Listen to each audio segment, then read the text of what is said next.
இந்த பாருங்கடா 300 ரூபாய் தருவாங்க. 100 ரூபாய் அவனுக்கு 100 ரூபாய், மிச்சம் 100 ரூபாய் எனக்கு. சேதானா என்ன வேலை தம்பிங்க வந்துட்டாங்க. இவங்க தானா? பரவாயில்ல. என்ன தம்பி ஒழுங்கா வேலை செய்வீங்களா? எல்லுனா வேர்க்கலை மாதிரி வந்து நிப்பான். வேர்க்கல்லடா என்ன மாதிரி நிப்பன்னு சொல்லணும். சேத்தல ஓகே விடு. சுசப்பாதாங்கிறாங்க. தம்பி உன் பேருனா? அம்மா வச்ச பேரு மாங்கனி, எங்க அப்பா வச்ச பேரு கொய்யாக்கா. எனக்கு பிடிக்கலன்ட்டு நான் பேர மாட்டீங்கன்னா. அப்படியா? என்ன பேரு? 500 ரூபாய். 500 ரூபாவா? அதெல்லாம் இல்லப்பா, நான் 2 பேரும் சேர்த்து 300 ரூபா தான் சொன்னேன். அட அத சொல்ல, என் பேரு 500 ரூபான்னு சொன்னேன். 500 ரூபாவா? ஆஹா. உன் பேர் என்னப்பா? என் பேரு சொம்பு. என்ன பேரு இது? யோ நான் ஒருத்தன் 500 ரூபான்றா, ஒருத்தன் சொம்புன்றான். பேரப்பா முக்கியம். 150 ரூபாய் சம்பளத்துக்கு எவன் வேலைக்கு வருவான்? அதானே முக்கியம். அதுவும் கரெக்ட் தான். போங்க அந்த பக்கம் எதனா ஒரு வேலையை பாருங்க போங்க. நல்ல பசங்க வேலை பார்த்து உஷாரா வேலைக்கு வச்சுக்கா. நான் அப்புறமா வரேன். டேய் சுத்தி விடு. ஏய் அது நான் கேக்குறேன், எடுத்து கொடு.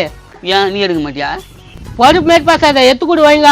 டேய் சுத்தி கேட்டா உங்களுக்குள்ள பேசிக்கிறீங்க. இல்லனா பக்கத்துல உட்காந்துக்கிறான், அவன் எடுக்க மாட்டான், என்ன எடுக்க சொல்றான். டேய் உன் கை கட்டுற மாதிரியா இருக்குது, எடுக்கண்ணா. இங்க பாருண்ணா, என்ன மாதிரி அவனுக்கு வேலைக்கு வந்துக்கிறேன். அவனுக்கு கை பிடிச்சி நானும் கை பிடிக்கிறேன். இது செட் ஆகாது. சுத்தி எடுக்க போறீங்களா இல்லையா? மறக்காம இந்த வீடியோவை ஃபுல்லா பாருங்க. கீழே ஸ்கிரீன்ல கிளிக் பண்ணி